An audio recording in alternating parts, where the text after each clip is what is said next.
Hello again, and welcome back to Failure and Analysis. My name is Kevin Jordan, and we're back with another Theorycraft chat with the former and current devs. And the topic today is underrated games. So I'm really excited about this, actually. I've got one that I gush about on my stream all the time, and I'm excited to gush about it once again. And it's actually one of the reasons I started streaming. When I think about it. Yeah, I'm really excited to see what everyone else has to say. And so get your notepad out, because hopefully you're going to hear some games that maybe you haven't heard of or haven't been given the respect they deserve, and you're going to want to check them out. So anyway, we'll jump into the channel now. Let's see what everyone's doing.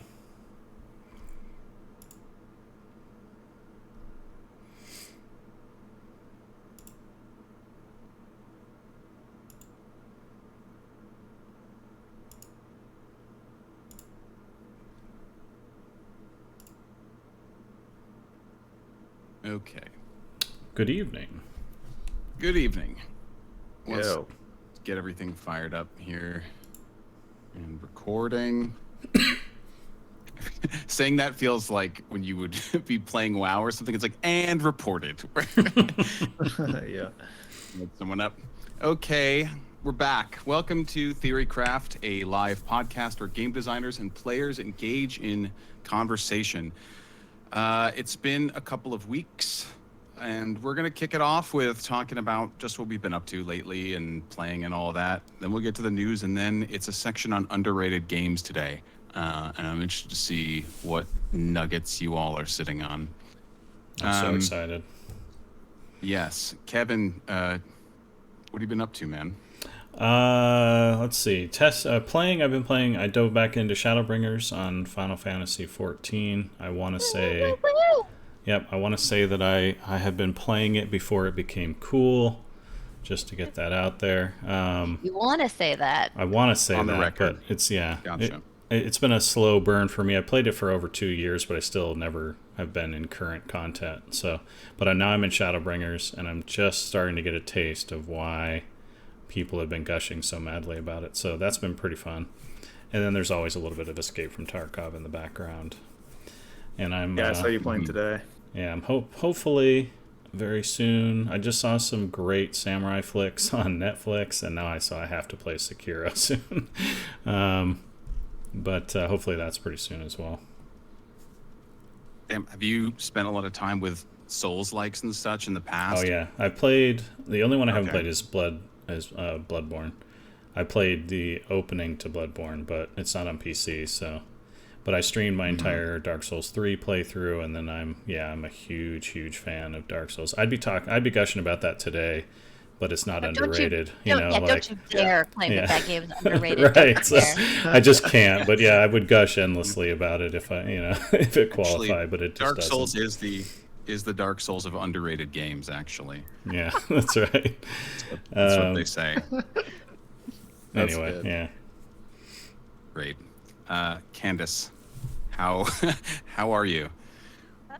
Other than interrupting Kevin with commentary, I'm very sorry. I was very excited about Final Fantasy. Yeah, that's Um, awesome.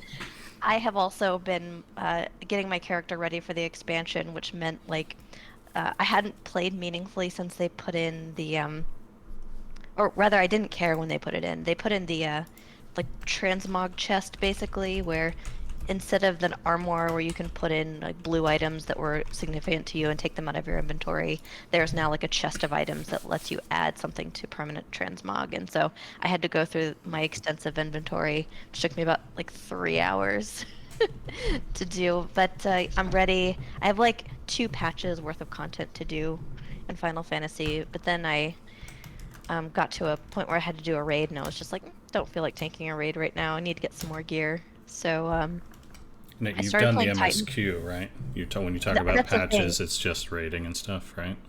No, I mean that I hit a point. So I hit a point in the MSQ where I had to get more item level so I could do a dungeon. Oh, okay. And then I did, and there's another dungeon coming up that I never mind. I'm just gonna craft all the gear that I need. So I've decided to do that. But yeah, so I have 2 patches worth of MSQ to do. Oh wow. But Okay, so I you're not got up to date on the story. no, I need to finish that. But then Yeah. I got bored and I decided I was like, oh, I have on my backlog. I've had Titanfall to play forever, and I've always heard it was good. Oh shit, yeah. But then I Mhm. launched it yesterday, and I didn't get up until I beat it. I think I was in my seat for 8 hours. It was Wow. just really, really good. Oh, I the didn't best. mean for it to happen, but it was just like there was never a good time, you know? I haven't played either of those games. Oh man, I would have included it today, but is not by any means or stretch of the imagination an underrated game. Mm-hmm. It is underrepresented, and I think a lot of people don't know about it. But as Yeah. far as like single player narrative pieces go, it rivals The Last of Us. I think that and as far as like action single player games go, it rivals God of War. I think it's just like on fucking point. Wow. Nice. Yeah, I played Titanfall, but I don't think I ever played the single player. I played the multiplayer. I think you could just jump right into the multiplayer. Is that Yeah, right? you can, but the campaign is just it is just something fucking Is special. really good, huh? Okay, wow. Maybe I should try that then. It's only like it's a lot less than 8 hours if you're not me. I just sometimes I fail and stuff and like make it easier, and then I'm like, wait, how was it so hard? And then I make it hard again. Did Combat you design stuff. did you play one? Is that relevant to Sure two? didn't. Sure didn't Okay. play it. Okay. So you can jump right into two and feel amazing. Oh That's yeah. good. Oh, two. Oh, I thought you said you played the original Titanfall, and that's what you're talking. Yeah, I've heard fantastic things about two. Like so many people go to bat for the single player campaign on that over the years. Mhm. Totally worth it. I I think mean, a it's only lot of like the $29. some of the bones of Apex comes from Titanfall. Like Hmm. really attention to detail and direct control, like the control and character and camera Oh, is so good, there's a right? nod towards Apex in the story too. No spoilers. Mm. So, Chris, are you also playing Final Fantasy 14? Should we go for the three-peat Uh, here? Or? I haven't yet. I want to for sure. I do want to check it out. Just MMOs are just so, yeah, you just have to like meditate before you get into them. And it's just like it's like a huge undertaking, I feel like. I But took I a haven't. I took a Sorry. 6 or 8 year break after I left Blizzard. So Yeah. Oh yeah. Right. yeah, Yeah. I understand what you're saying. Yeah. But I did check out a bit of New World. And we were talking about that like 2 weeks ago, and so I played a bit Yeah, of that, and there's some good stuff in that game. The combat system is solid. The bones of it are pretty good. There's some stuff I want to do, but um, generally I think some of the stuff is good, and the crafting system is interesting and has depth to it. I mean, nothing groundbreaking, but the execution of it is pretty decent.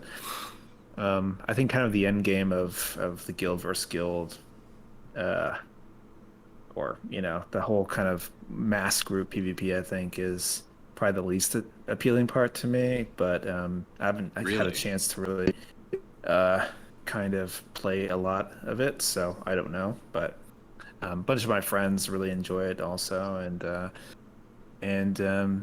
yeah, one of the things I was debating with some friends is like, I guess in the crafting system you have to like eat food to make the best item. Like there's blacksmithing food you eat, and then you craft blacksmithing items, and that increases the kind of stats or whatever on the item, right? And they were just half of them liked it, and half of them thought it was just like fantasy, didn't make any sense. Hmm. So I thought that was I interesting. think it But makes a lot of sense thematically. Like it's sweaty work. You got to get those calories in you. yeah, yeah, yeah. Um, so yeah, I played a little of that, and I wanted to play the Ascent this weekend. Everybody was playing that game. I felt like, have you guys heard about that game? Yeah, it's on my wish list. Yes. Yeah. Yeah, yeah. So I do want to check that out. Maybe this weekend. But another one of these games that's like becoming really popular, and it's made by what, 12 people I've heard. Hmm. Nice. So I yep. know almost nothing about it except that Sweet Justice is responsible for the sound design, and so I know it's going to sound fucking fantastic, but I haven't gotten it to myself either. I respect all of you for being able to jump around so much. Like, I just feel like I'm wanting to finish the things that I start, and it means that I don't flit through the zeitgeist as often as I maybe should.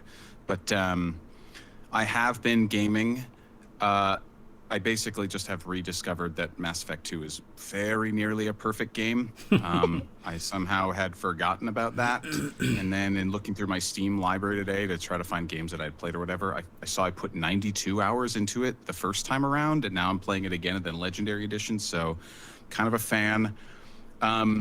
That's going super fucking well. The things that really just stop it from being all the way up top, I think, are just like some character model movement. You feel like you're just kind of jogging around, really laden down. It's a bit sticky and stiff. But like once you really start loading a bunch of talent points and everything on there, even the combat starts feeling really fluid. And I mean, the writing and world building is still obviously just peak. And there's a lot of meat in there. I'd never played any of the DLCs, and some of the DLCs for that game are just incredible. Like Lair of the Shadow Broker has like a fucking futuristic, Blade Runner-esque taxi chase scene in the middle of it. Spoilers, you go to a bunch of different worlds. It brings back a character from the first game with like full, romance extension and a ton of dialogue. You get a hub after you're done where you can like check in for daily. They add just so much stuff in it. I was really impressed, and it's good to play those like while I'm going through the campaign and they feel narratively relevant, as opposed to like finishing it and then from the point of no return just doing these offshoots. So I'm loving it. I must be in a huge sci-fi mood lately, because this is not game related at all, but I have been binging The Expanse too. Which is like just kind of a different flavor of Mass Effect. So that's where my head's at. That show is really solid, although I feel like it, you start to run into like tropes cannibalizing each other after a while. And so I'm sort of what season did you get to? I'm almost through season 3. Okay. So I've been going ham. One of the things that many people say, I finished season 3, but haven't continued. I want to, but I haven't. Is people just say it just keeps getting better and better with each season, which is a rarity in shows like that.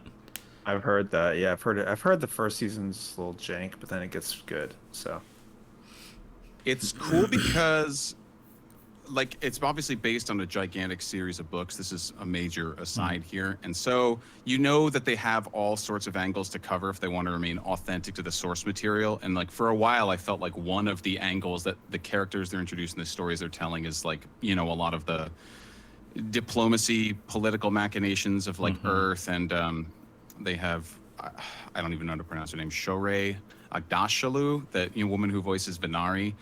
And I felt like those bits were like, they were just real slow burners. I wasn't super into them, and I was like, just give me more of the plucky kind of Firefly light crew of these other folks.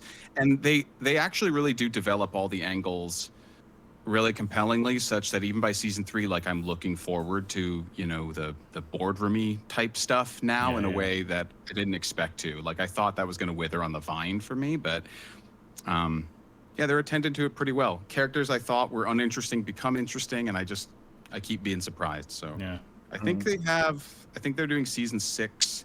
I heard from somebody, and then that'll be it. So that should be a good amount of content.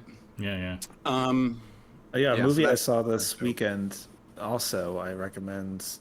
I mean, with reservations, because it's kind of an edgy, artsy sort of movie. It's an A24 movie. I don't know if you guys know A24 movies, like The Witch, or Hereditary, or Midsummer was one that was popular. But it's The Green Knight, and so you can look up the trailer. It just came out I've heard a lot of Friday. good things about that one. So it's based off I didn't know anything about it going into it, but it's based off an Arthurian legend, a poem sort of thing about a knight who is trying to prove his honor, sort of thing. So he goes through like kind of a honor journey sort of thing. Cool. And it's very kind of artsy, but it has really great cinematic cinematography in the movie. But so after you mentioned the show, Luca, I thought about that, and it was good. So I think I know what it is, actually. The reason I'm so into sci-fi lately is it's like the perfect counter medicine for just like overall, doomer perspective shit. Like turning to things that are optimistic and have a future in which we're like doing new fun things. Just a great place to hide out. So I Yeah. think that's probably it. It's always exciting to look forward to flying cars in silver jumpsuits. Totally. We're definitely gonna get there. Mm-hmm. Okay, so obviously it's been a very significant week for news. The past 2 weeks for this podcast specifically. The Activision Blizzard situation has just been explosive, Popping and I off. think, dude, it's been taking up like all the oxygen of every single news Oh, yeah. channel there is. Yeah.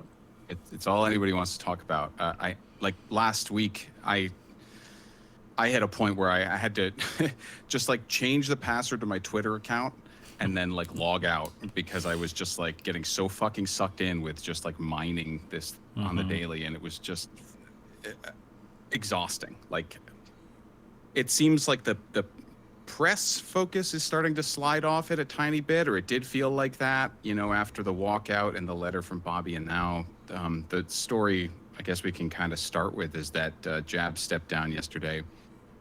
It was yesterday, right? Yeah. What is I don't time feel like there's anymore? I know. I don't feel like there's an inch of this that hasn't already been like thoroughly excavated by every other content creator out there. So I don't really even know what to add. But the wave of people leaving now, obviously it's happening, in a response to the civil suit. But I'm interested to see what it will mean for the way Blizzard continues to grow, not just culturally, which it needs to, clearly, all the reform that needs to happen there, but just, as a developer, like it's going to be, as some have noted, a very different place after this. And I wonder what kind of products we'll continue to get from them, or where things will go. Like, do you all get the sense that there's going to be like a period of kind of identity finding for the studio again for a while after this? Because I think that's kind of how I feel. Like it's been really Absolutely.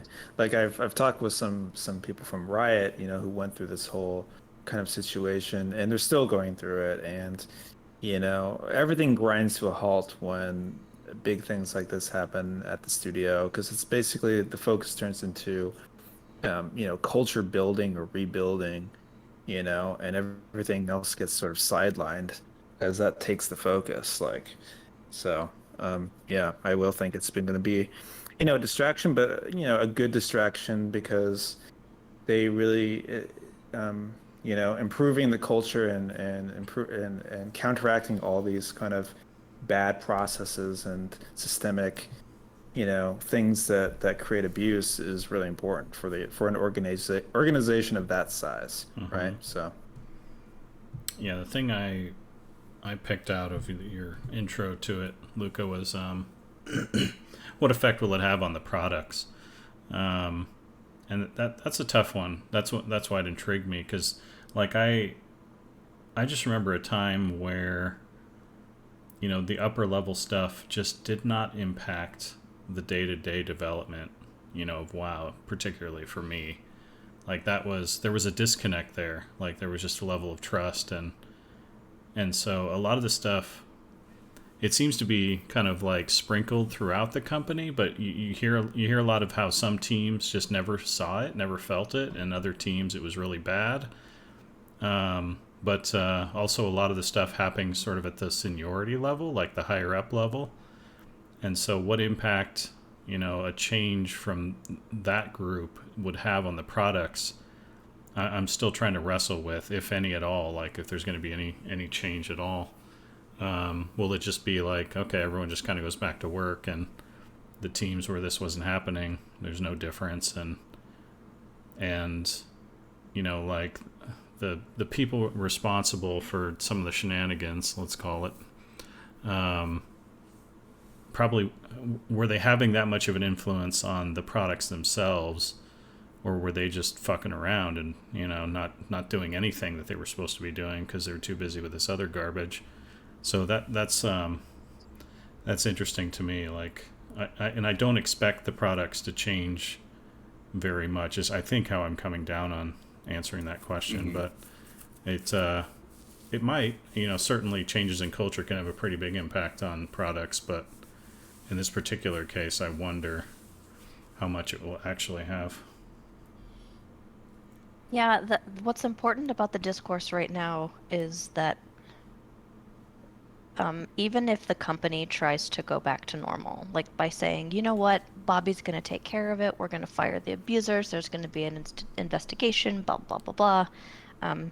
What's important about the conversation right now is that people are holding each other accountable for being respectful to one another, and the stuff that as people are saying, it wasn't visible to them, right? Like I didn't see anything. How could this Yeah. have possibly happened? Is more visible now because it's been called out, and it will continue to be called out. And so the invisibility of the abuse is going to suffer, which Yeah. is great. And it's That's the also best. emboldened, right? As you're saying, it's emboldened everyone Exactly. else to call bullshit when they see it, right? So, And it's emboldened victims to speak out for themselves and to demand better of their environment as before. Again, even myself 15 years ago, I'm complicit in this environment, right?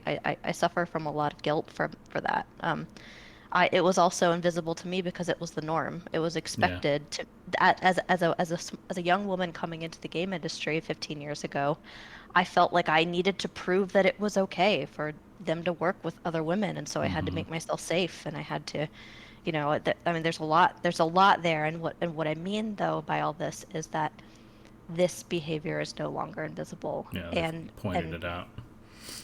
and it's worrisome to me what the next invisible behavior is going to be in the next 20 years. Oh, Not like wow. it's a slippery slope thing, but All like right. it makes me hyper vigilant of being super courteous, super respectful, and not like in the sense that I'm afraid I'm going to get canceled, right? It's more of like a how can we all treat each other with more respect, All right. more courtesy, more grace, more inclusivity, and what are the problems that we have now so that we can call them out so that there will be no invisibility. There's my soapbox, sorry. Yeah, no I need mean, to that's really apologize. interesting to think about is like, what is going to be something, maybe we're going through something right now that we all think is normal that in the future will be like cringe when we look back. And it's Yeah. hard to know that, right? Like, but I don't know what that could be. Maybe it's like wage inequality, right? I think that's a huge thing that not many people talk about. And, sometimes you hire, I think for Candace and I, when we entered Blizzard as entry level employees, you enter at a certain wage, and then they hire on somebody else later, a couple years later, who have like a higher position than you, and they had less experience, but it's just kind of, it's hard for you to catch up, right? And so, um, I mean, that's like a huge, huge issue, with women in general, and um, so I don't know. I'm just kind of like I thought that was an interesting uh, thing that Candace mentioned of like what is going to be the future thing that is normal today that in the future is going to be something we look back on and go, maybe that wasn't good, right? I hope the future Mm. takes us back to, the norm, which is, programmers are big stubborn jerks that are trying to destroy our ideas, and they think we're too blue sky and Yeah. out of control and don't understand how anything works. I mean, that's what I understand, and that's how I, work through this environment. Yeah. I, They're back I'm to sure. telling us we can't do that. Yeah. That's right. That'll take 6 months. Dude, it took you Yeah, an exactly. afternoon. What happened? Yeah, yeah. Yeah, I do think that this feels significant because if I'm working at Blizzard right now, I'm questioning like what is Blizzard because there's an opportunity to sort of redefine it culturally for the people that are on the inside. I mean, the core values are still there, but really this feels like a fresh start for those who are really planning on kind of sticking it out. They don't own the company. It's still owned by Activision. So as plucky as it can get, it's only going to ever do so much. I think from a not a cultural perspective, but from like a developmental perspective, it does feel like this is the full end game capture / assimilation of of Blizzard into the Activision family of annualized developers. I just from my own experience, when I worked at PopCap for a while, I remember I joined there after they had been acquired by EA a couple years earlier, and it still very much felt like an independent studio. Like I detected, no traces of EA-ness ever around where I was. Anus, by the way.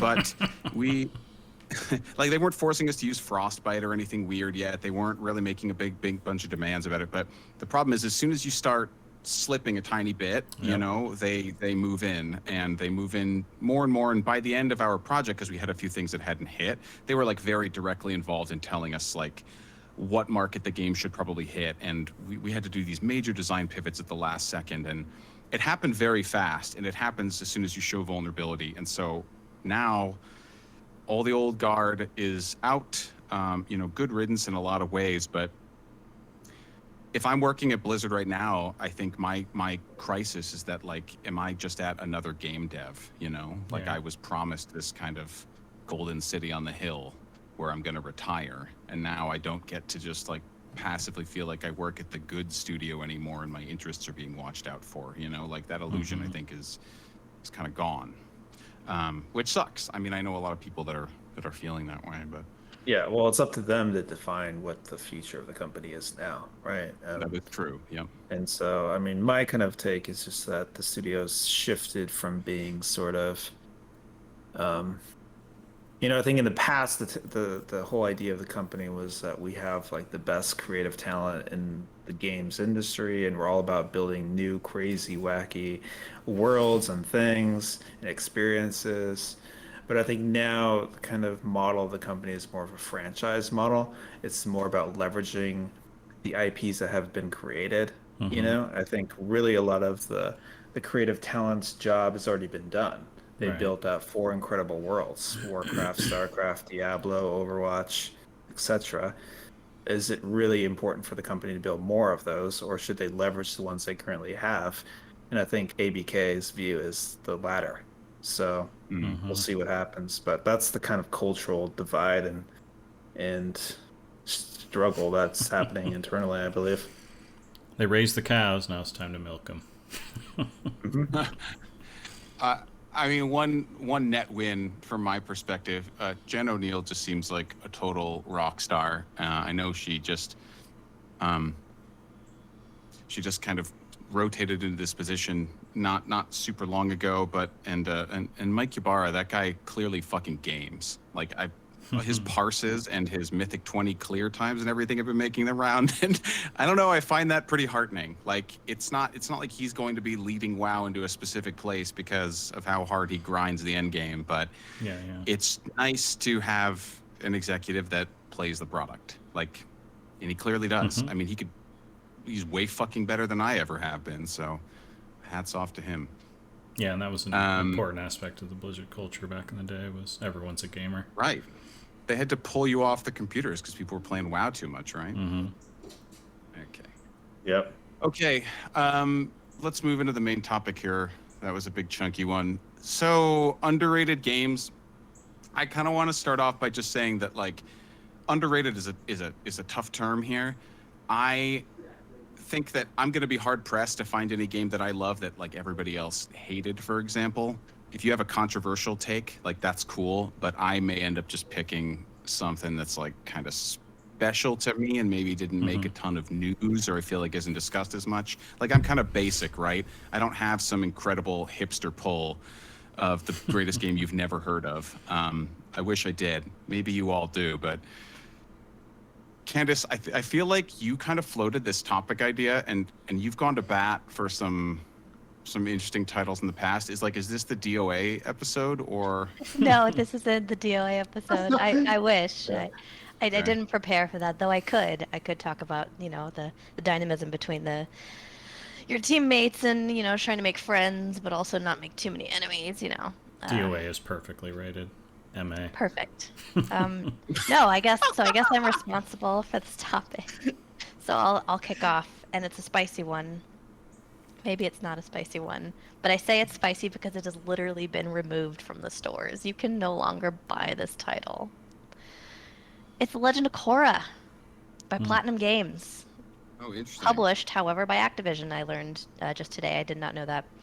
Um, but I thought that it was a fucking excellent game. But before I talk about why it was a fucking excellent game, I'll acknowledge the woes that the community has. Like first and foremost, it is a game in a beloved universe, the Avatar universe, right? And the story did not even begin to scratch the surface or even explore the world of like the lore of it, right? So, what hardcore fans of Avatar and Korra wanted was to feel immersed in a world that feels like the world that they love on the TV show. Um, and it just didn't do that. And I have some speculation there. Like one of the main criticisms is that like main characters like don't show up. And having worked on titled licensed games, there is some stuff about like, well, if it was an Avatar and it wasn't just in Korra, then probably they didn't have the rights to it.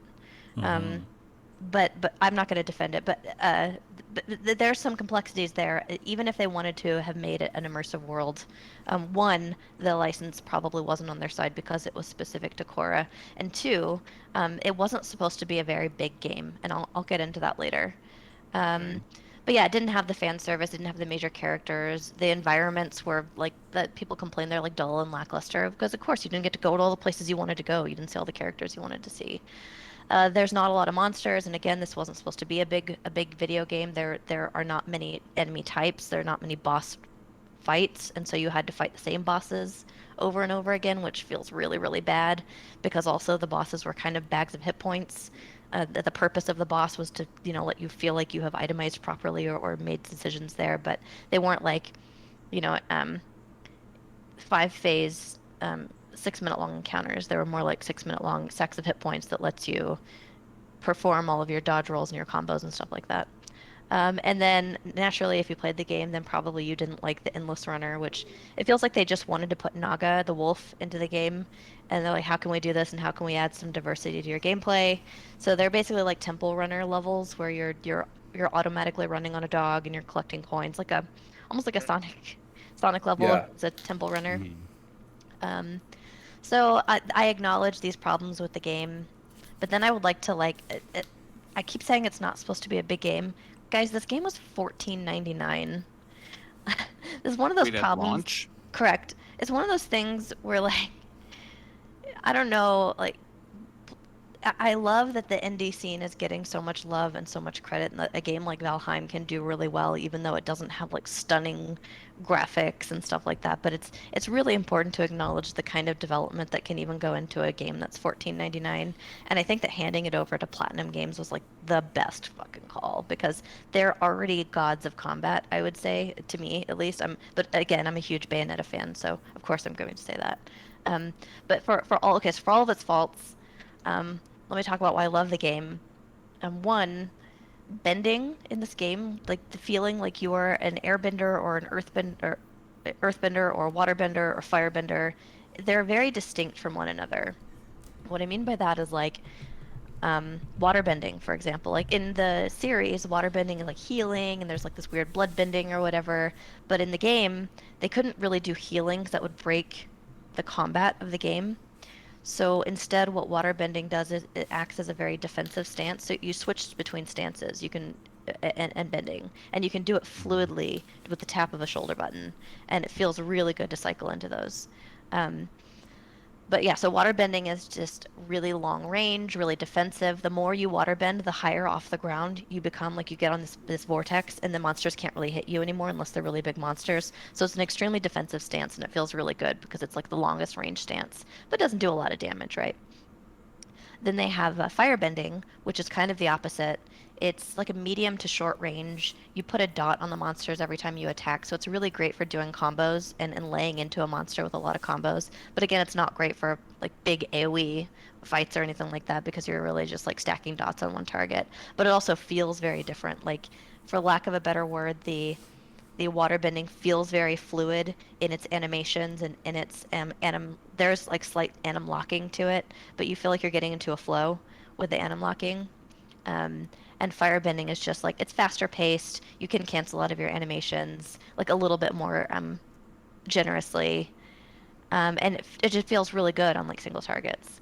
And then there's earthbending, which is very extremely short range, but there's a lot of hit stun. So when you hit a monster, they like go into an animation and they're like jarred for a little while.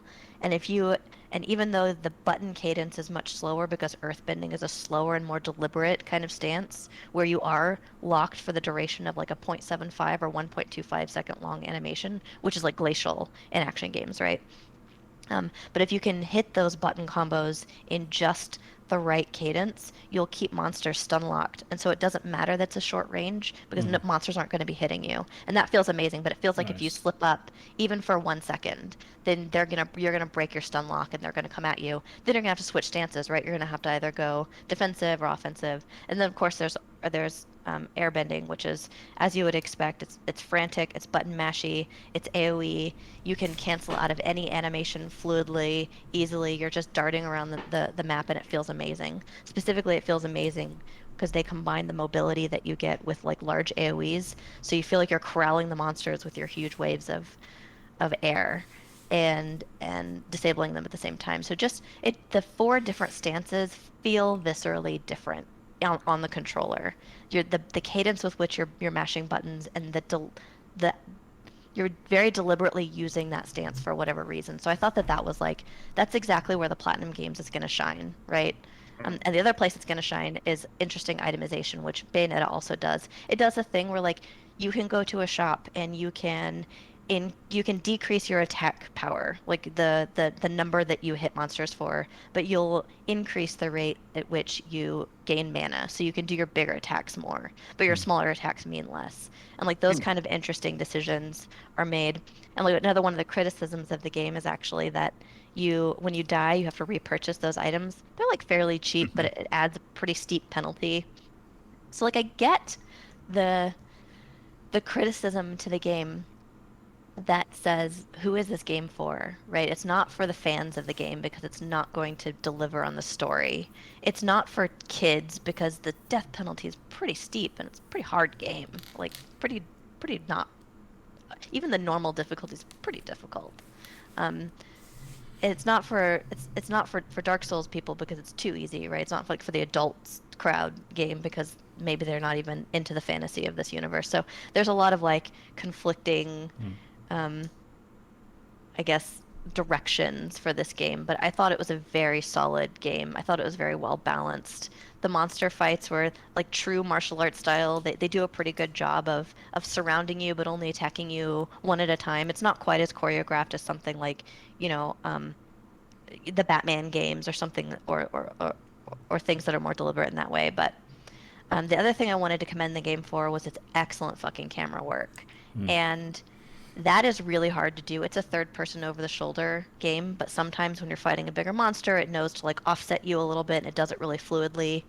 And the only time that it really fails, and another criticism of the game, is when you're either fighting too big of a monster and you want to get melee range, or you're fighting many large monsters and trying to corral them with your airbending, or if there's just too many monsters on the screen entirely. And I think that's actually just sort of like a content design failure. They should have understood the limitation of their camera and what their camera is really good at, like framing a single good monster, and really double down on that. But for a game that you don't really control your camera, it does a very good job. Sorry, not that you don't really control. You do not control the camera. It does an excellent job of being a camera, if I do say so myself. That's really hard to do, yeah. And lastly, I just like has very satisfying beat 'em up moments, like the God of War series where they'll do like the quick time button mashing, or like Bayonetta where you jam the button more and you'll hit every time you jam the button. In the Avatar series or the Korra series, I shouldn't say series. In the Korra game, if you go into one of those scenes where like you got a really big combo and now you're going to like zoom in on this one monster and do a finish him technique, right? It's also going to give you a really satisfying little like button mashy game where it's like, all right, push in both left sticks or both sticks, and when you do that, she punches with both of her fists, and then it's like, now push those sticks up, and whenever you do that, she uppercuts with both of her fists and it throws them in the air. And so the parity between what you're doing in these quick time actions is is there with the actions of Korra. So it really is really immersive. Um, and I just thought it was an excellent game. And so whenever I talk to junior designers about the feel of combat and like the fluidness of combat, and I tried to recommend that game because those four stances are so distinct. They're almost like a color palette of painting, a paint for a junior designer. And then I found out that they pulled it off the market, and it was very sad. So No. Why did they pull it off the market? It just Yeah, why didn't do you sell think they well. did that? I It's don't not on know. Steam? That's It's weird. not. I have it on Steam still because I purchased it way back in the day. I'm not sure if you can It still might buy be it. an IP trademark That's Yeah, battle or something. that's that's what what I I'm feel thinking. like. I feel like it's one of those things where like they maybe the publisher only had a certain window of time to do sales, and then eventually they lost their IP or something, and now they can no longer sell it. But if you can get your hands on it, I think for Yeah, I'm watching $14. the video of it. Seems pretty good, pretty fun. Yeah, the art style too is pretty nice. Yeah, and there's even like a mini game, kind of like Blitzball, but it's not Blitzball at all. But you know how like to in Final Fantasy 11 or not 11 10 there was like Blitzball. Oh, In I this know. they do pro bending, which is from the series, and it's actually pretty fun. It's pretty challenging. For 14 ass 99, I think it was a really well-rounded game. Hmm. You're not lying. This game got panned. Um, you may you may be the person with the deepest, most underrated pull here. I mean, this is like 54 on Metacritic. Yeah. I'm realizing all the games I like are not poorly rated. So like so far that was a really convincing defense. I'm gonna check this out.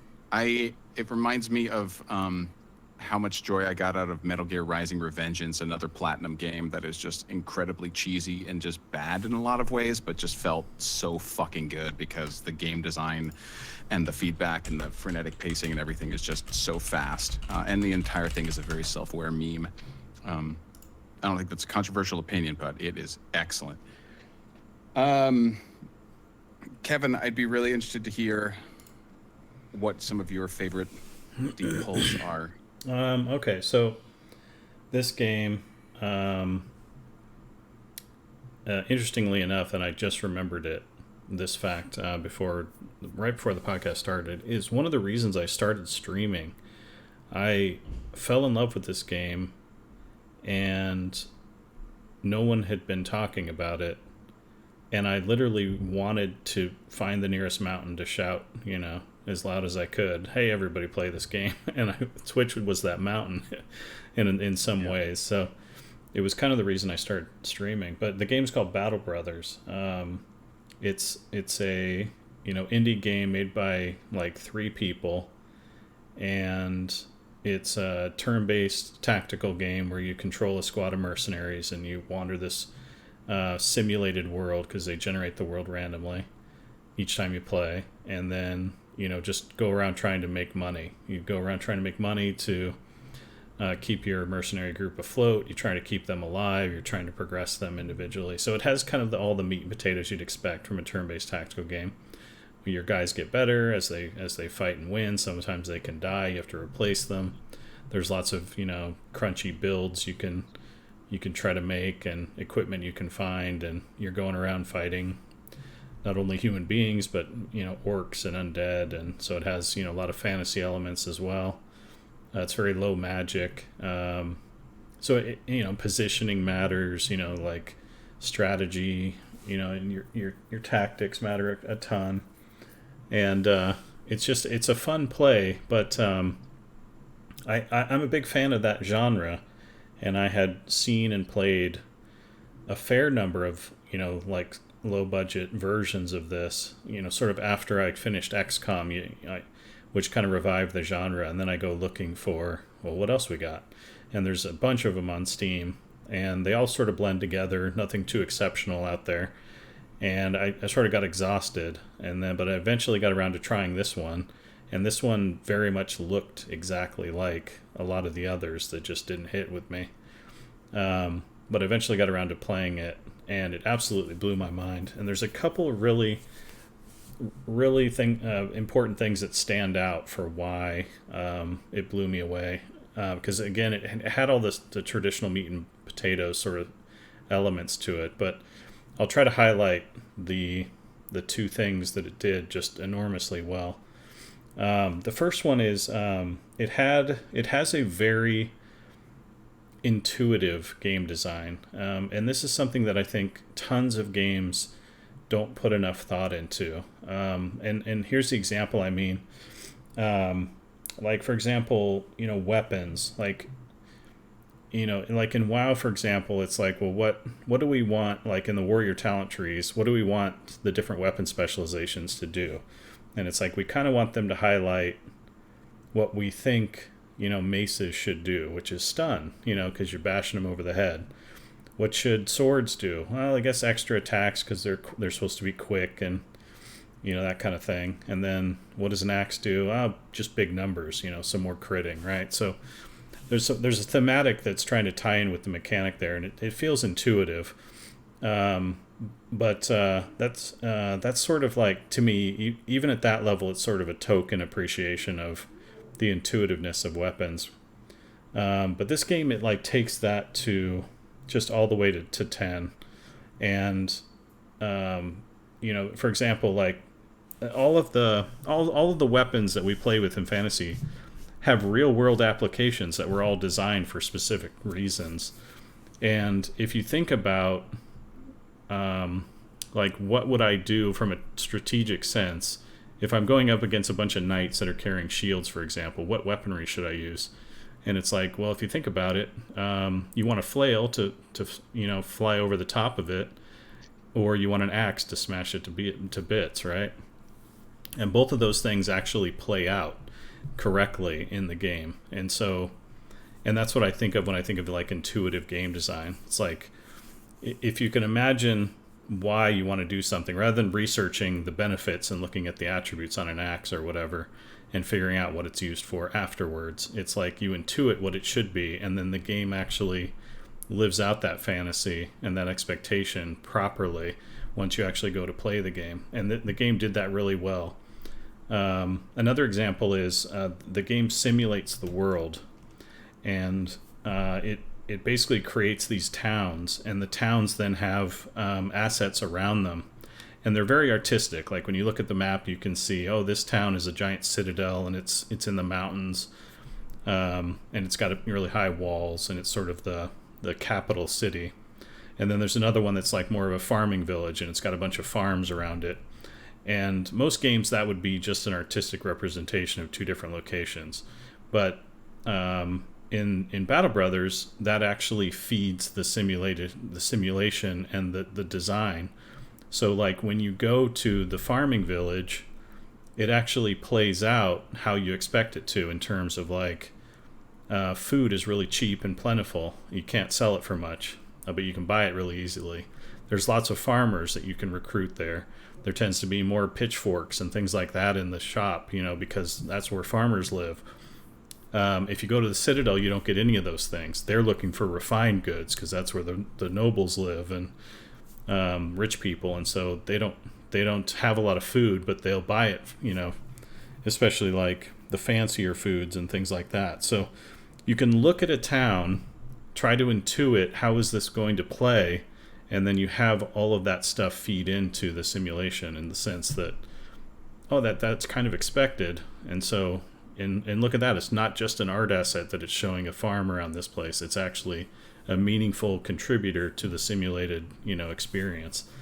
And I thought that was really, really amazing, because a lot of games, that is just an artistic experience.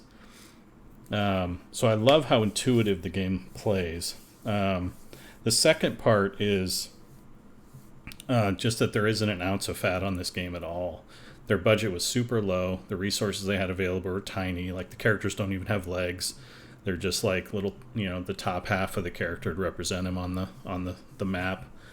And but everything that they did take the time to put into the game matters a great deal to adding to the experience. There's no fluff at all. So, like I said, like it's not just visual assets on the towns. Those things feed into the simulation. There's a purpose for every artistic creation that they put in the game.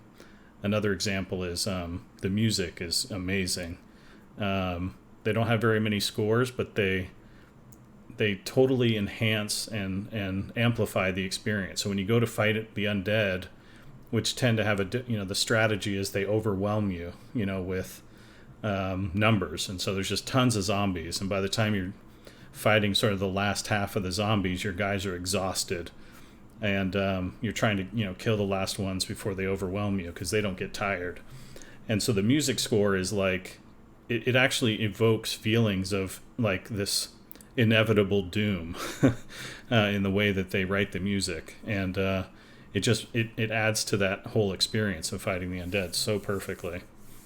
And then the writing is amazing in the game. They have tons of events that feed the exchanges between different characters that you might have picked based on their backgrounds.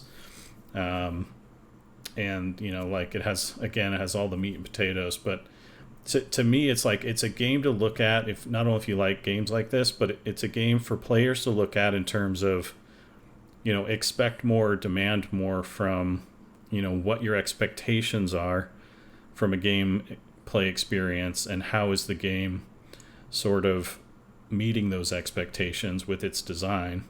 And then it's a great thing for developers to look at in terms of how to be lean, and how to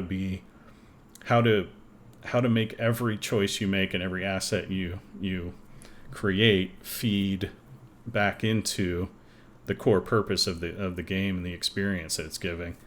And obviously I was raised, and a lot of you guys are too, on the game design first, or gameplay first. And that's what I love about it, is because it seems like they took that approach. It was like, even though there's a lot of art and music and everything else, they were like, okay, well, we need to make sure that it feeds, the game design. We're not going to do anything that doesn't feed the gameplay experience. So it really impressed me in some pretty major ways, both as a player and a designer.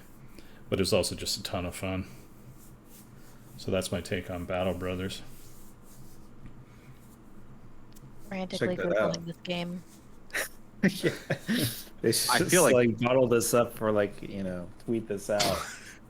This is why you started streaming. Yeah.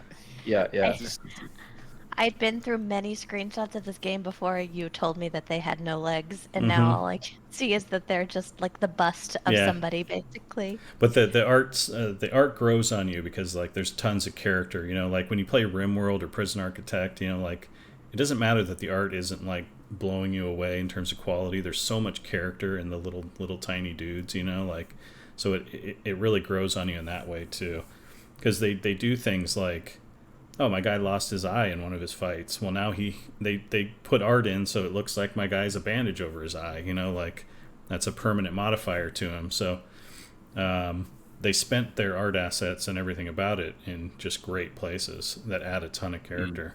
And they were willing to sacrifice legs to make it happen, right? Which I love, because it's like, you don't really need legs to bring a lot of character to the dudes.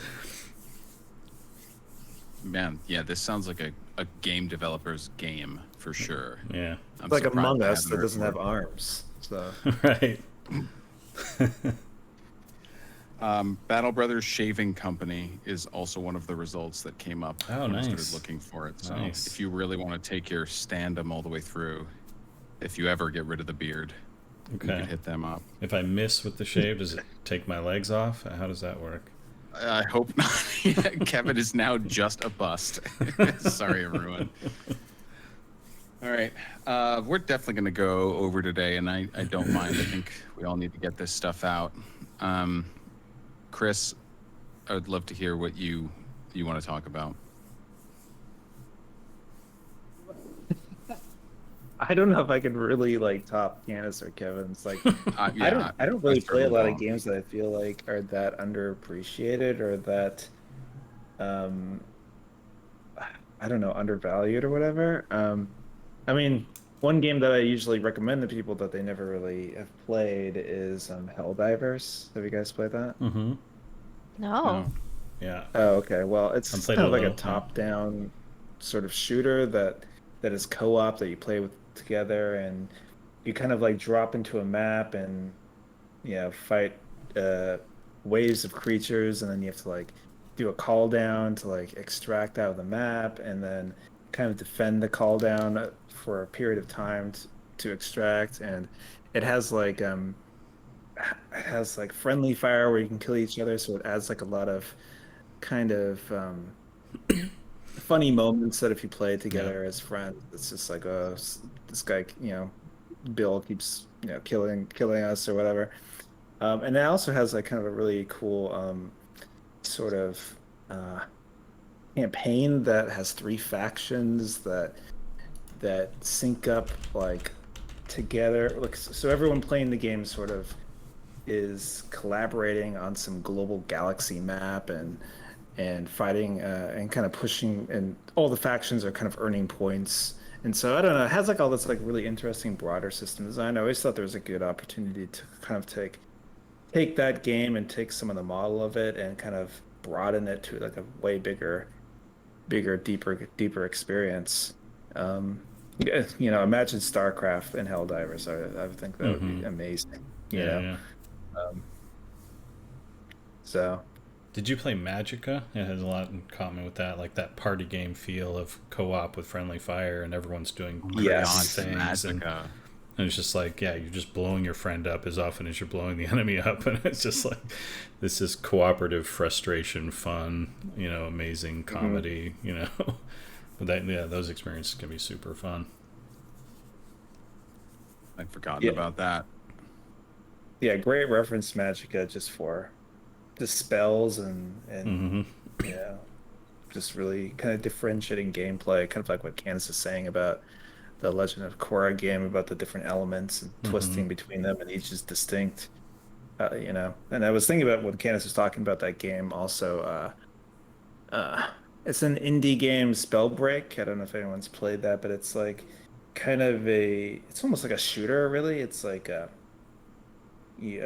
everyone just hops around and shoots. Everyone like your guns, like your main hand and offhand, are essentially just like gauntlets that are different elements, Mm-hmm. and so you're shooting frost and fire, and if fire and frost hit each other, they kind of fizzle out and turn to steam. So it has like a chemistry system similar to, say, Breath of the Wild.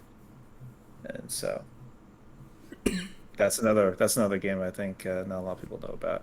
It has its And I, problems, but I think there's a Mm-hmm. lot of interesting things there.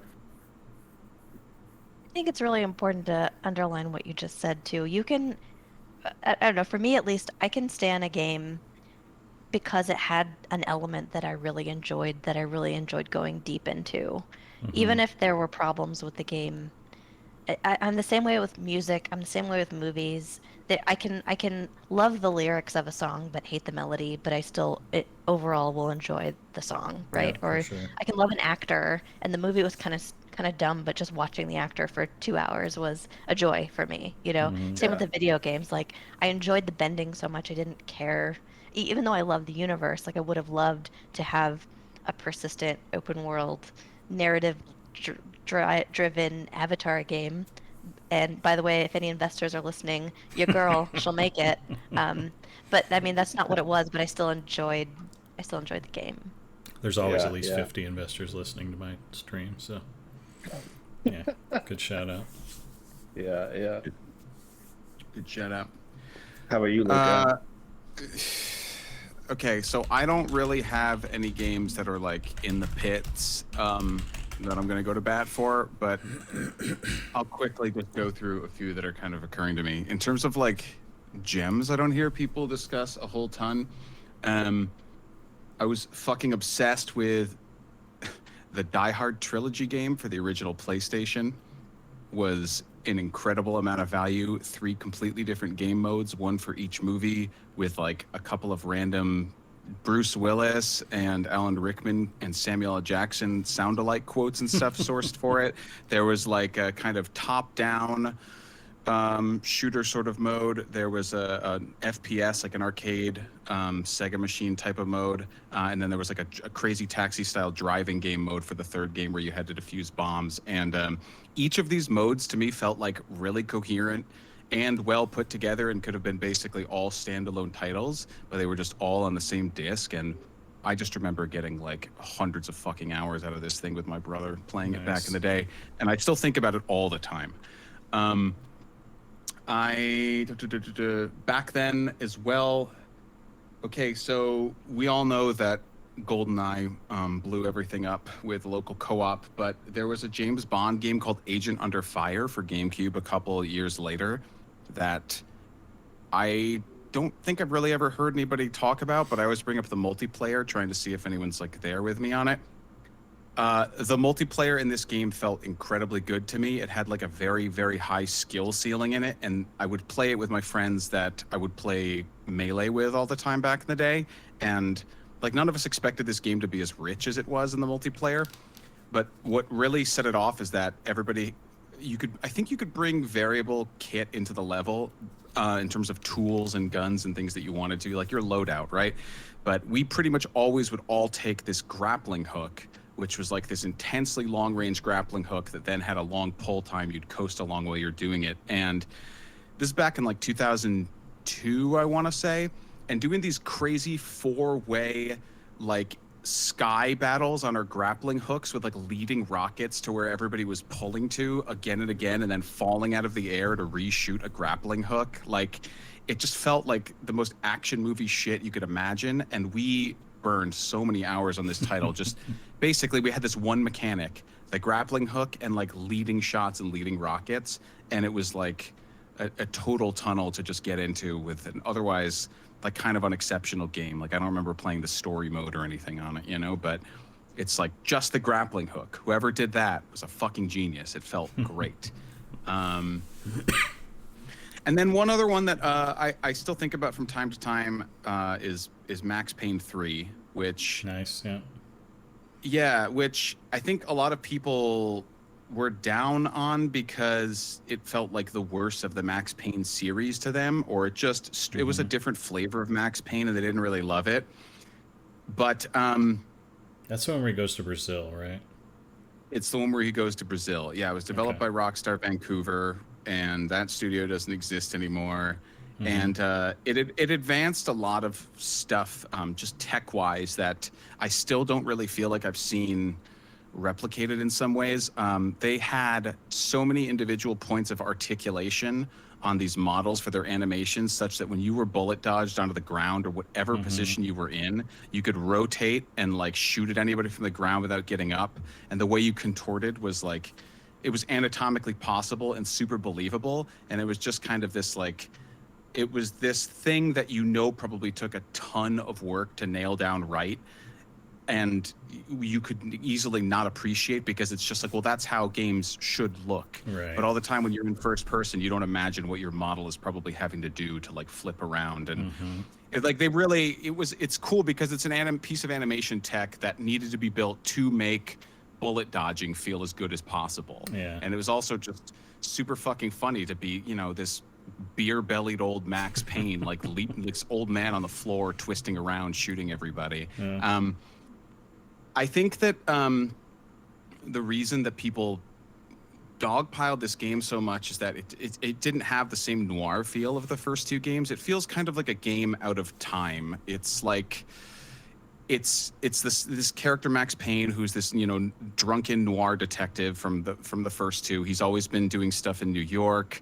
It's like the first game's in a snowstorm. The second game, they're basically at night all the time.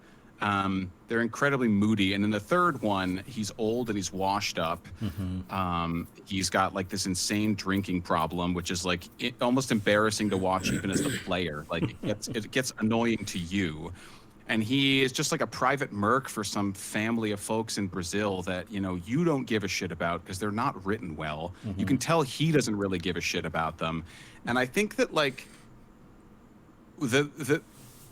okay, so we're aware of ludonarrative dissonance, which is this idea of like the story really clashing with the core elements of the game, and like they don't complement each other. And the classic thing is, you know, like wisecracking good guy Nathan Drake that is just mowing people down like a fucking serial killer. And it feels like this is just sort of a strange, it's a dissonance, right? I think that the way I felt this game and I experienced this game was like what I guess I'll call ludonarrative harmony, which is the ways that I hated this family and the ways that I felt going to Brazil was stupid and Max Payne would never be there. I felt like Max Payne also felt those things. I felt like he hated the family. Right. He hated Brazil. He shaves his head. He's got this stupid fucking Hawaiian shirt on, like he's beat up. He's just mad the entire time. And like, you're mad too. And towards the end, it just starts getting so kind of nihilistic in a way that like, you're maybe feeling about the series itself. Like after 14 hours of that same bullet dodge gameplay, which admittedly was like very, very well executed, but it just kind of ran too long for me. Like there's not enough variety in it for me to have a game that long. And I feel like that drag somehow really played into like the crescendo that is the last hour or two of that game. And it really does feel like just this perfect, I don't know, just cinematic ending for this character to like finally stop doing this shit once and for all, you know? Like it really is his last hurrah, and you're like, yes, like I'm ready for you to stop. Like we can't drag this on anymore, you know? Right. You're too fucking old, dude.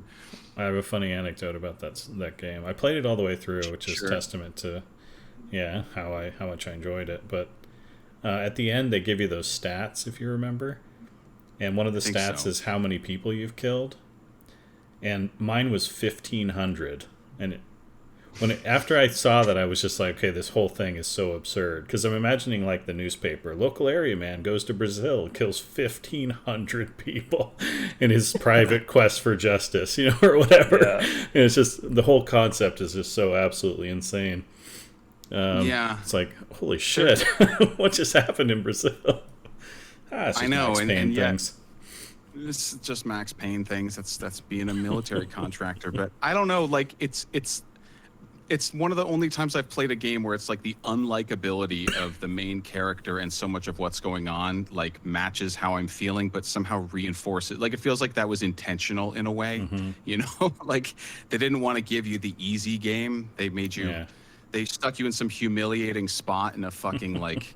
Drunken favela that your character would never be, and like I don't know, it all just kind of like gelled to me. I've not really gone back to revisit it because like I said, it is a bit of a slog, but I've softened on the game a lot over time as I've continued to think about it, and it was like maybe we were all just really too harsh on it the first time around because it wasn't more New York, you know. Yeah, it is interesting that the comment you made about how they made that work of the character feeling like he doesn't want to be there, because I've heard that like commentary on games.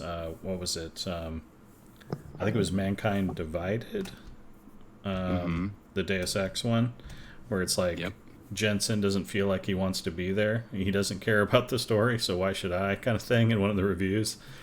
And but it's funny that like they took that problem but they made it work, you know, and that's probably pretty hard to pull off, right? So I know, like early on in the game, you're just standing in some really loud club, has like a private security guard for just some drunken rich family of like Brazilian royalty, and like the music is pumping, and you can just tell your character is so pissed off for like having to be in this place, and I don't know, it's glorious. You're like, please let the shooting start. Yeah, this is the actual old age that Max Payne has fucking earned with how he's lived his life. Like, that's right. Just being this miserable. Anywho, I don't know. I can flip over to Discord. Let's get some people up on stage. Night Stalker's already Night Stalker. Yeah, Night Stalker. Do you have a game? Can you? Okay, I'm. Yep, we got Outcast from 1999. Does anyone remember it? I mean, it's pretty popular in Germany and in Europe because it's made in Belgium, I guess. It was like a weird mix of a action-adventure shooter with RPG elements. Which game? Which game? The title? Outcast. Oh, Outcast. Okay. Like the band, but from 1999. With a K. The weird thing about it, I mean, nowadays it would be completely irrelevant. it ran on a voxel engine, and it would eat up any modern CPU at the time. So basically, nobody played it when it was brand new. And as I said, it was like this weird mix of action RPG, shooter, and also some. Well, the story was also quite advanced for the time, and I guess it's or was riding on the coattails of Stargate being quite popular, and the series might have started at the time. So it was about traveling to a foreign planet, completely different culture, and basically aliens with their own language, where at the end you still have to save the world, which is pretty basic for the time. And the really outstanding things, at least for a title from that age, where you had to craft your weapons, your ammunition.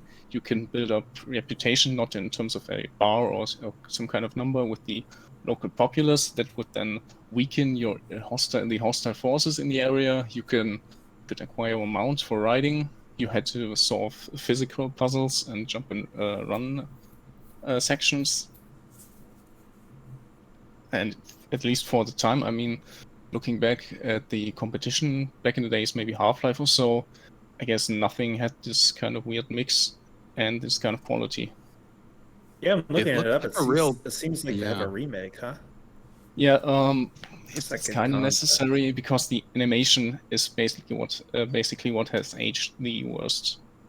Oh, They had interesting. an upscaled original version where the graphics look okay, but if you play it in the OG version, prepare for really bad animations. But also a great orchestral score where they basically hired the Moscow Symphonic Orchestra, and the entire project was done with less than $5 million or so. Well, This is like a real lost European game dev gem for me. Like, I've never heard about this before, but reading all of this and looking at the sales figures, like, it sold 13,000 copies in the States in 1999. wow. And not very many, but eventually went on to sell like 400,000 a few years later. And it looks like it had a really, really long, storied history. They had to abandon the second one because of bankruptcy. There were a few attempts to kind of reboot it or reclaim the rights. Like, I bet this seems like it could be a lot of people's favorite game I've never heard of, actually. I can't believe this just flew by. Interesting. Well, you can get the original version and I guess the upgrade on GOG. And as I said, it sold pretty poorly because nobody could afford to play it. The most modern computer could run it at 512 at 384 pixels. Like, can a 3090 survive the experience? That's right. It's voxel engine, so it's entirely based on your CPU, I guess. I don't know if voxel is by now optimized for acceleration cards, so Yeah, As great long hit. as the menus are capped, yeah. It'll be good. I want to throw out one of my viewers' honorable mentions, which is Dark Souls 2, which I always respond as, I'm sorry it was only a 99.9, compared to 1 and 3's perfect 100. Yeah. Real sleeper hit there. That's right. It looks like we have a few more hands raised. Chris, you want to page somebody up? Yeah, Glaive, do you have a game that's you feel is underappreciated? Here we go. Okay, Here we go. so this is actually a game from a very popular franchise, but at the same time, it's one of the least liked, but it does a lot of things that actually push the series forward. And that game is the actual Final Fantasy II. Like, on the Famicom and all that stuff, it is a game that was very bold in its direction in the sense that it decided to try something completely different in terms of its stat growth, where like you take hits and like it would increase your HP and all this stuff. But we're not talking about that. We're going to talk about the fact that in terms of its storytelling and in terms of its a lot of the things it introduces that are still in the series to this very day. Like, a lot of people don't realize this game was the first one to introduce chocobos. A lot of people don't realize a lot of the iconic enemies come from Final Fantasy II. A lot of people don't realize it's also like one of the first JRPGs I can think of with like a branching dialogue system, because they had like this password system where you could like learn keywords and tell them to other NPCs, and like a lot of the time they're just like, "What are you talking about?" But you can find like secret information and hints by like correlating these passwords and key phrases with other NPCs, and like figure out all kinds of secrets about the game. Did and it stuff. actually branch, or did it just require Sometimes, a deeper sometimes it was interaction? sometimes it was for progression, but other times you can find complete side conversations that have nothing to do with anything. It's Oh, pretty okay. cool. So it was additional content, but it didn't like change the main narrative No, or anything no. like that. Okay. But no. Like when Because actually that's branching been down. I was gonna say that's been Yeah. completely abandoned by Final Fantasy. Yeah. But though this isn't in it at all. Then there was also the fact that it's also one of the first games where the final boss is like, this isn't even my final form, because halfway through the game the final boss actually dies and then he comes back. So he pulls a Kalthos, is what you're saying. Yeah, pretty much. Another obscure game I want to talk about is Etrian Odyssey for the Nintendo DS and 3DS. It's a dungeon crawler, right? Oh yes, let me count the ways of how much I love A-Train They Odyssey. are amazing. More people should play them. It's one of those games where they somehow managed to make the central gimmick something that people have not done since like the Super Nintendo and like NES and like early PC days, where you actually draw your own map. Yeah, And it recaptures that magic, and it's beautiful. the cartography part of the game is really, really fun. Like the whole like exploring the dungeon paying off. Like you mark little secrets, you mark like particularly hard monsters that maybe you want to come back for because you're not progressed enough to do it. Yeah, I think 100% I'm all into it. God, I can't remember the last one I played on the 3DS. They give you all those tools in game. Yeah. Yep. Back in my day, we had graph paper. That's all I'm saying. No, like the bottom screen actually is a piece of graph paper. That's awesome. But it has like all the little icons on the side, and you can like decide what they all mean and all that stuff. Like you can decide like in your own internal logic that this X means like this is where a shortcut is, or and all this little stuff like that. Awesome. What is it Yeah. called? A-Train Odyssey. You spell it Etrian. Okay. It's a really good first-person JRPG dungeon crawler series. I recommend the latter of the series, though. They learned a lot of lessons through the like 9 million titles they made. I think there's like Made a, 7. The last one I played was like yeah, I don't they made remember. 7 of them. There's a shit ton of them. It's not count. They did learn a lot, because like if you play the ones on the DS, it's really rough. Where with like the 3DS, like all the enemies have like proper 3D models and all this stuff, and you can actually see the FOE enemies on the map and all this stuff in front of you. FOEs are like these big monsters that show up that you can't kill, and they're trying to chase you down in the dungeon. They all have different logic and things you have to work around, so that's why the map is really useful, because you can use shortcuts to bypass them and stuff. Yeah, and the 3DS makes it special too, because when you're not drawing on it to mark your map, but you are like using the stylus to the maps are kind of like Zelda, you know, the old school Zelda games where they're just like a series of chunks and blocks, and so you select those and it feels really nice. It's really good. And like you fill in all the hazards and stuff, and like, oh, I can go through here and skip right to the second floor of this dungeon and all this stuff. The UI is like 100% just stolen from Shin Megami Tensei, so don't expect anything special there, but it's really good. I mean, that sounds incredibly special, though. That UI is fucking awesome. It's a good one to steal if you're gonna steal anything. Yeah, I probably would have loved that game if I'd had consoles back Yes. in the day. Yeah. Cool beans. All right, Cool. Thanks. let's Clive. get Should we one do or one two. more? Okay, sure. We'll Go do ahead, one Luca, you more. can fish. Go fish. Okay, let's look at this. All right. I'm gonna bring up Kruger just because they've been here for a minute. I think asked him to come up. I'm not sure if I did. They might Kruger, not. Did you get it? I don't think he. I think he might be AFK or something. Oh, nice. Well, we've got I'm single as fuck in here too. Oh, they just left. What a bummer. All right. We can get Phoenix up here. We all know Leisure Suit Larry was amazing, so we can skip that last guy. Totally. What up? What's up, Phoenix God? None. Okay. So this video game was about a fighting game that's been going on for a long time. Had a great fighting game series. It's all about Mortal Kombat. I'm trying to Never heard remember of all the. Oh, well, it's a I'm fighting just game. joking. I'm kidding. Which Okay, Mortal well, Kombat? yeah. Which number? Like, Yeah. like all of them, like the history of Mortal Kombat. Like it's, like the fighting game. Wait, no, not the fighting game. The graphics, the gameplay, the characters, all been great. Been one of my favorite fighting games since like when I was a little kid. Like I was born in 2007. Like my very first Mortal Kombat game was MK9. Like it was Mortal Kombat 2011.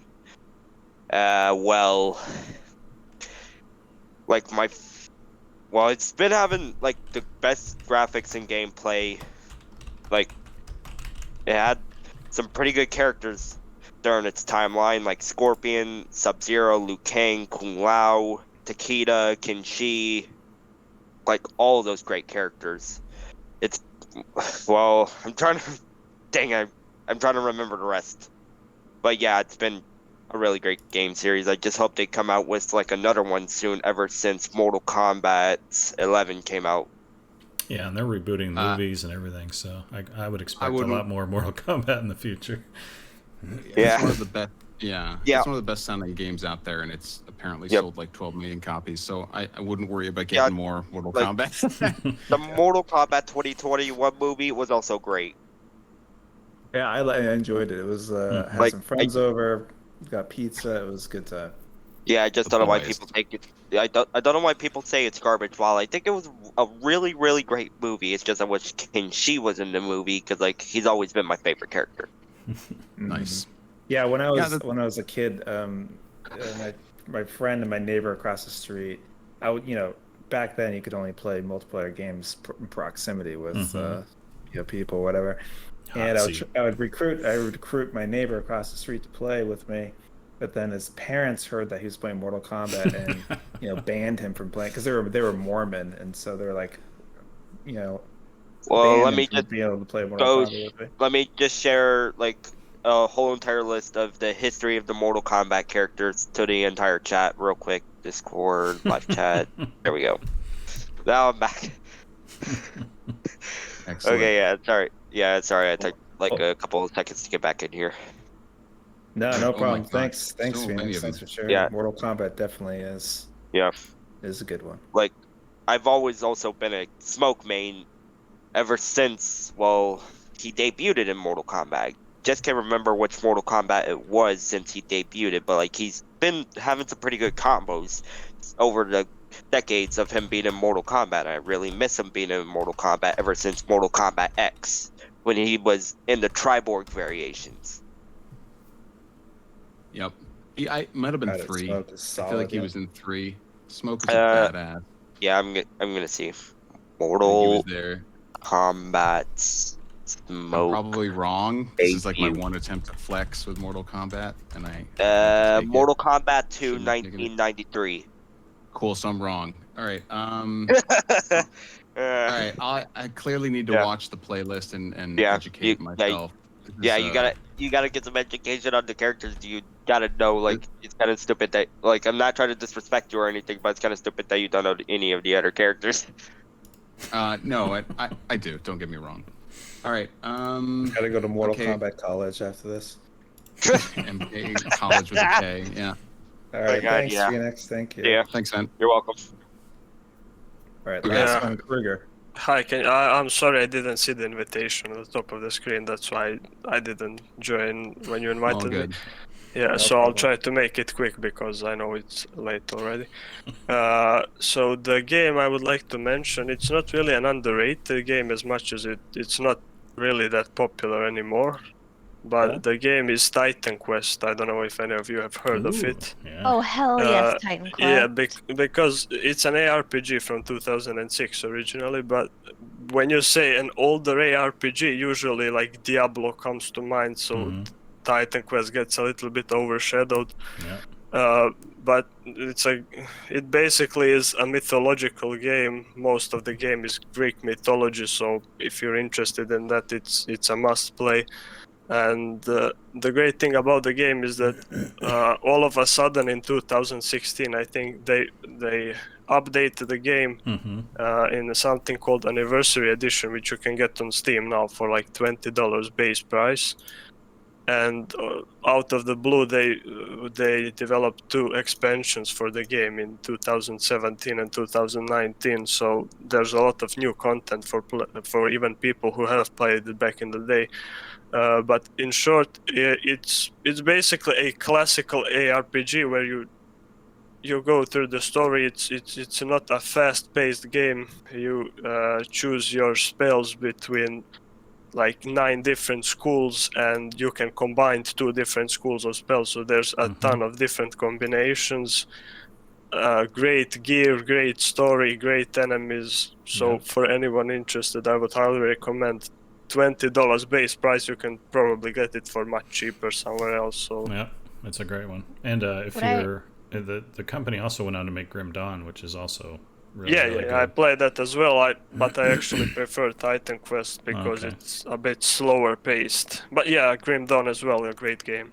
And don't worry, Chad. If all you have is a phone, you can also play it on your phone. Yeah, you can actually. Yeah, what I remember striking me about that game, because I dumped a lot of hours into Titan Quest also, was that the the s- the elements that you would manipulate. So there was like spirit. Spirit was always like pet focused, right? Then there was like Mm-hmm. there was some other like you could go into like super melee mode or whatever. But if you wanted to be melee with a pet, then you would be like melee spirit. Or Frost was obviously does frozen defensive things, and um, you could only pick 2, but you could decide how deep you went, whether one was like your main or one was kind of like your off hybrid, in the way that old Dungeons and Dragons used to half the level of your secondary job or whatever. Um, I thought that game was great. Good mention. Yeah, thank you guys. See you. Thanks, Thank you. man. Thanks. Well, with that, I think we're going to wrap up this week. I think this is another one of those potential part 2s at some point in the future. Everybody. No, I likes think to... we covered every good game that's ever been made. Yep, that's it. That's the Yeah. list. Oh Guys. wow. Yeah, we I did guess. Actually, maybe that was like the last episode. I think we might be done. Cool. Well, it's been real, and as always, thanks for sticking with us, chatting in the Discord, asking questions, and just hanging out. It's a great time to play games, and we will be back with you next week. But before then, Chris is going to send us out. Oh, yep. Later, gamers. Thanks for joining. it. Thanks, guys. See you next time. Bye. Bye.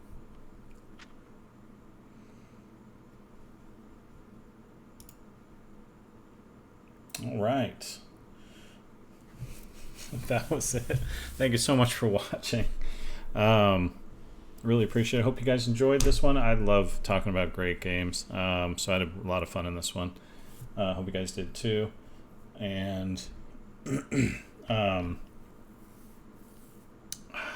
yeah, we'll see you next time. I gotta go. I gotta go back to Mortal Kombat school apparently, but I'll give you my updates after I complete that. I'm not sure how long the course is, but it's worth it regardless. Yeah, please leave a like if you enjoyed it, and we will see you next time. Thank you so much for watching.